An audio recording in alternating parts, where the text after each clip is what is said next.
Another week, another EU summit. But the foreign ministers were meeting too, with a different agenda: migrants and sanctions on Russia. The measures hitting Russia's energy, defence and financial sectors were first imposed in July 2014 for a year.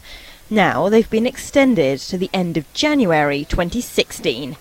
EU leaders say sanctions will stay until February's Minsk ceasefire deal is fully implemented in Ukraine. Russia continues to deny it's involved in the war, and Jeremy Batson-Carr from Charles Stanley says sanctions may be counterproductive.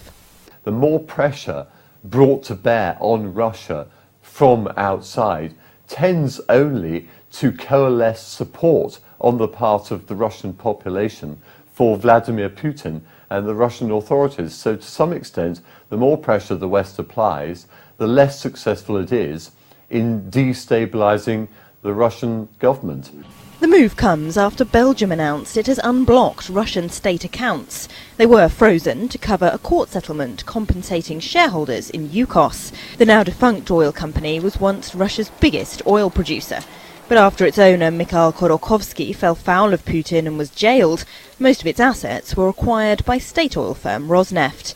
An international court ruled last July that Russia should pay Rosneft shareholders $50 billion for expropriating those assets.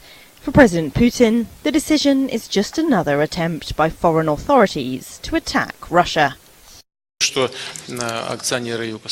the fact that Yukos shareholders are trying to receive extra money from Russia, there is nothing new here. Well, we will be defending our interests within the framework of civilized judicial process.